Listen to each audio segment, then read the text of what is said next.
दोस्तों, यह कहानी एक गांव से शुरू होती है। उस गांव में पप्पू नाम का आदमी रहता था। वह शादीशुदा था। उसके पास काफ़ी सारी ज़मीन थी जिस पर वह खेती किया करता था। परिवार में एक भाई भी था। पप्पू की पत्नी काफ़ी बीमार रहा करती थी। कई साल बीमार रहने के बाद इलाज के दौरान पत्नी की मौत हो जाती है।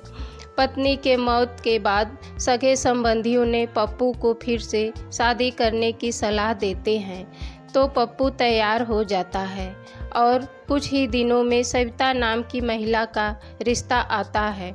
सविता की उम्र 36 साल होती है। उसकी एक बेटी भी थी। पप्पू को यह रिश्ता ठीक समझ में आता है। बातचीत करके रिश्ता तय हो जाता है और शादी हो जाती है। उसके बाद सविता एक बेटे को जन्म देती है। सब कुछ ठीक ठाक चल रहा था। समय बीतता है और लगभग शादी के 3 साल बाद इन दिनों रिश्ते बिगड़ने लगते हैं। आपस में काफ़ी झगड़े होने लगते हैं। कभी कभी काफ़ी शराब पीकर पप्पू आया करता था। ऐसे ही सब कुछ चल रहा था। एक दिन पप्पू की पत्नी पास ही के थाने पर जाकर अपने पति पप्पू के गायब होने की रिपोर्ट लिखवाती है। सविता कहती है, मेरा पति रात भर घर नहीं आया। मैं सब जगह पता की लेकिन कहीं पता नहीं चला। पुलिस काफ़ी मेहनत करती है और आरोपित लोगों से पूछताछ भी करती है, पर कहीं कुछ पता नहीं चला। कई महीनों बीत जाता है। पुलिस फाइल रिपोर्ट कोर्ट में पेश करके फाइल बंद कर देती है। लगभग 4 साल बीत जाते हैं।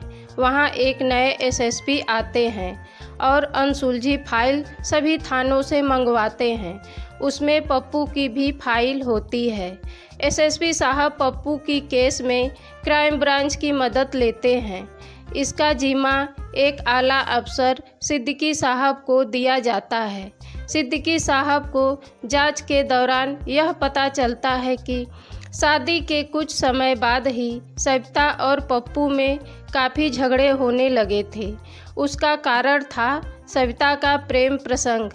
पड़ोस के अरुण नाम के व्यक्ति के साथ सविता का प्रेम प्रसंग चल रहा था और सविता की लड़की अब 16 साल की हो गई थी।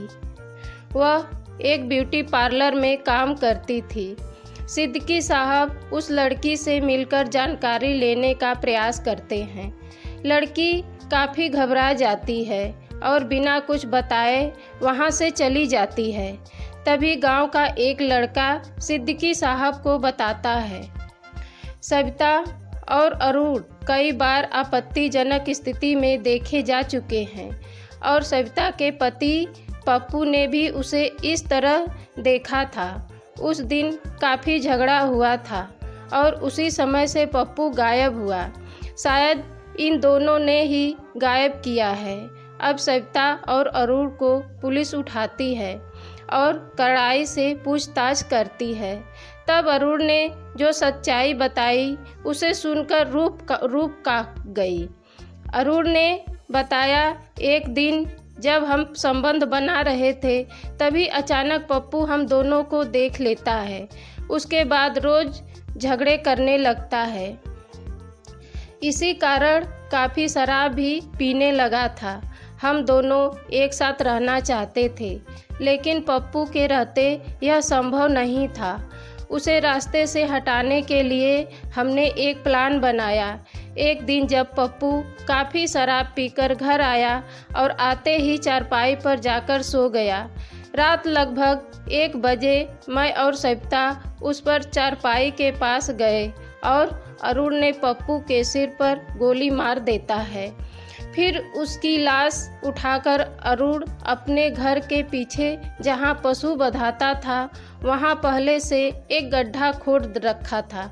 उसी गड्ढे में उसको दफना देता है और सुबह सविता थाने में जाकर पति के गायब होने की यह FIR दर्ज करा देती है। अरुण और सविता के निशानदेही पर सभी सबूत पुलिस लेती है और निर्धारित धारा में दोनों को जेल भेज दिया जाता है। दोस्तों, इस स्टोरी को सुनाने का हमारा उद्देश्य किसी का दिल दुखाना नहीं, ना तो किसी को तकलीफ पहुंचाना है, बल्कि आप सभी को सचेत और जागरूक करना है। अपने परिवार का पूरा ध्यान दें, कौन कहाँ जा रहा है और कहाँ से आ रहा है। आगे आप सभी की राय क्या है, कमेंट बॉक्स में ज़रूर लिखें। और अभी तक चैनल को सब्सक्राइब नहीं किए हैं तो आप सभी से निवेदन है कि हमारे चैनल को ज़्यादा से ज़्यादा शेयर, लाइक और सब्सक्राइब करें। धन्यवाद।